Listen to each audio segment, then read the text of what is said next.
فبأي آلاء ربكما تكذبان. Kata penulis rahimahullahu ta'ala, wa fis sahihi,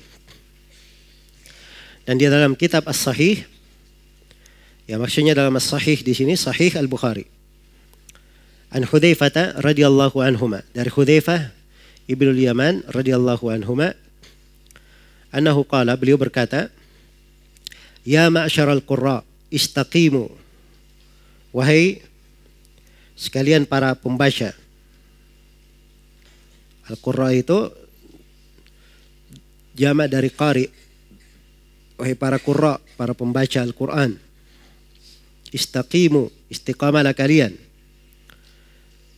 Fa in istaqantum faqad sabaqtum sabaqan ba'ida. Karena apabila kalian itu istiqamah, maka kalian telah mendahului dengan jarak yang sangat jauh. Diperbaiki terjemahannya itu ya. Karena apabila kalian istiqamah, kalian telah mendahului dengan jarak yang sangat jauh. Fa in akhadtum yaminan wa shimalan faqad dhalaltum dhalalan ba'ida. Dan apabila kalian menyimpang ke kanan atau ke kiri, sungguh kalian telah tersesat dengan sejauh-jauhnya. Iya. Baik, di sini dikatakan ya ma'syaral qurra, wahai para pembaca. Memang harfiahnya seperti itu. Tapi ini kalimat al-qurra, ini istilah. Ada penggunaannya. Kalau di masa sekarang dikatakan al-qurra itu orang yang jago baca Quran ya. Qari. Ya. Biasanya kalau kita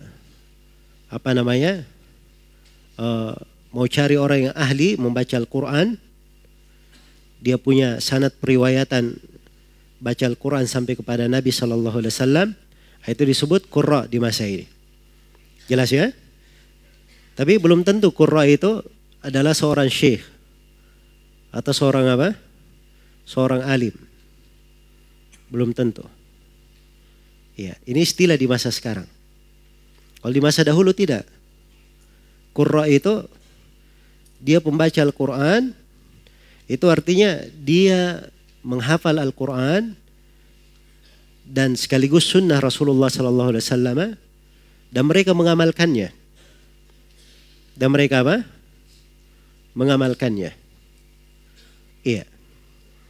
Jadi ini qurra ini kalau bahasa dahulu itu ulamanya umat ini. Para qurra. Karena itu ketika di masa Nabi SAW, Nabi mengutus 60 ahli qiraah beliau ke suatu wilayah lalu dibunuh oleh mereka, maka Nabi melakukan kunut nazilah. Sebab itu adalah musibah yang menimpa umat.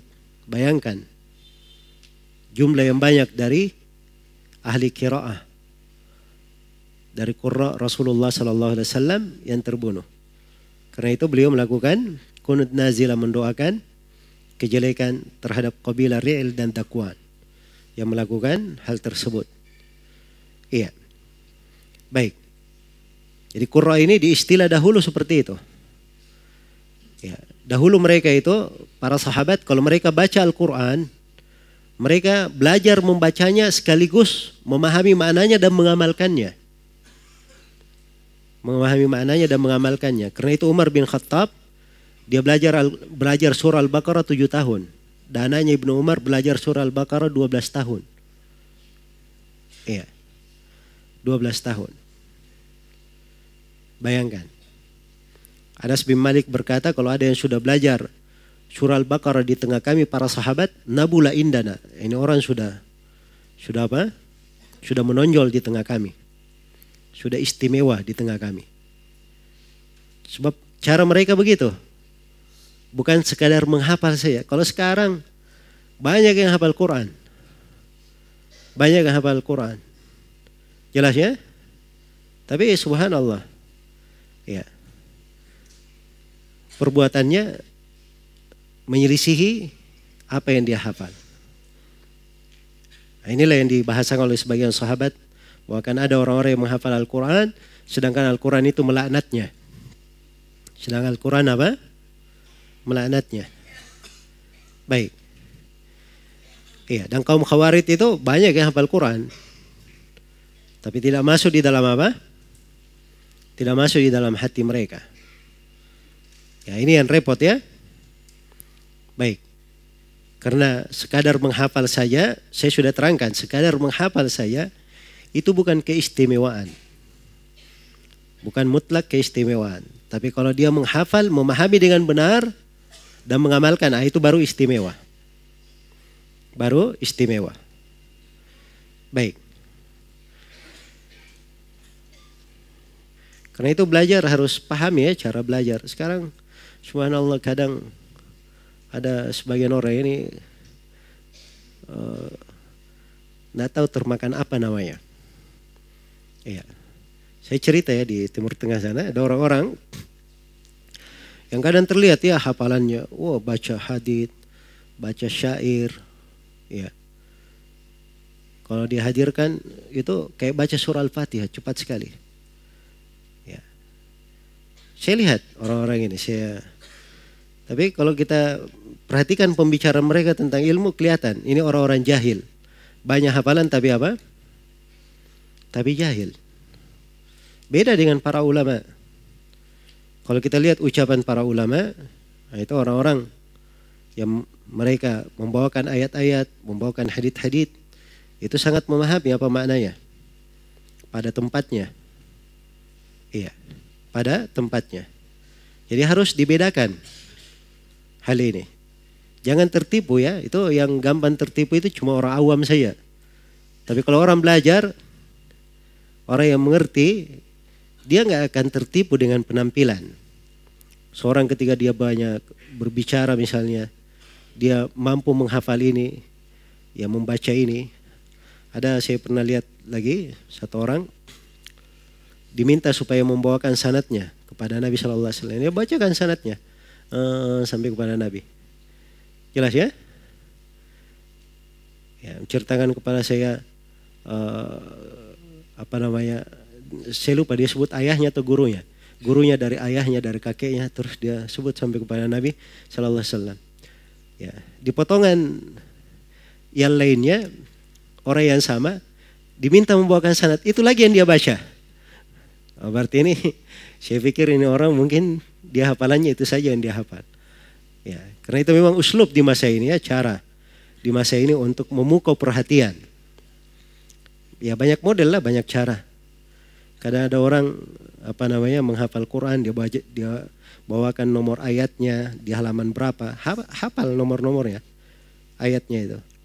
Halaman surahnya dia hafal, ini di halaman sekian, halaman sekian. Ya, tapi itu apa manfaatnya? Apa manfaatnya? Orang yang mendengar dapat manfaat, kalau dia hafal halaman, apa hukum yang dia petik dari halaman yang dia dengarkan? Nggak ada, cuman kalau orang Makassar bilang tale-talekan saja. Kan begitu. Hanya mau ini saja, hanya mau dikata begini dan begitu. Ilmu itu tidak seperti itu. Ilmu itu tidak seperti itu. Jelas ya? Karena itu cara belajar itu dibedakan. Ya. Ada metode belajar supaya orang benar jadi penuntut ilmu. Benar jadi penuntut ilmu. Penuntut ilmu itu ketika dia belajar, dia tidak tertipu dengan retorika, penampilan, gaya berbicara. Ada ukuran di depannya. Islam dia kenal. Jalan Islam itu begini. Manhaj Islam begini. Belajar itu kayak begini modelnya. Yang didengar itu Al-Quran dan Sunnah jalan as-salaf. Itu yang dia pahami.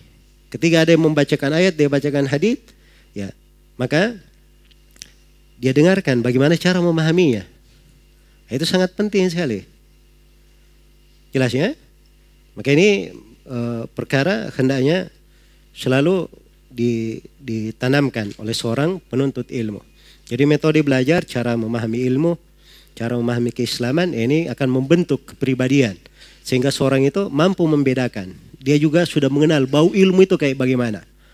Warna dari ilmu syariat itu kayak bagaimana. Baik. Kemudian dikatakan di sini ya ma'syarul qurra, wahai sekalian para pembaca. Jadi Hudzaifah radhiyallahu anhuma di sini ini ingin menjelaskan tentang para pembaca. Ya, pembaca Al-Quran, mereka yang membacanya dan menghafal apa? Menghafal dari Al-Quran itu sendiri, dia hafal dari sunnah yang menjelaskan Al-Quran dan dia amalkan dari Al-Quran itu. Ini para ulama yang dipanggil oleh Hudzaifah. Ya ma'asyaral qurra istaqimu, istiqamalah kalian. Istiqamalah kalian. Ya, kenapa Hudzaifah tidak berbicara umum kepada semua orang? Qurra'nya yang dikhususkan. Ya, karena ini panutan manusia. Ya. Panutan manusia. Mereka menjadi apa? Mereka menjadi qudwah, suri tauladan di tengah manusia. Seperti kata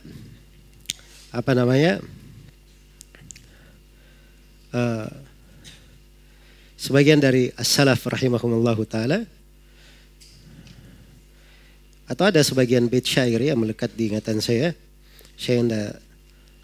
yang saya dengar dari Syekh Mukbil rahimahullah, ya ma'asyaral qurra wa ya milhal balad, ya man yufsidul milh man yuslihul milh idza kana al milhu fasad.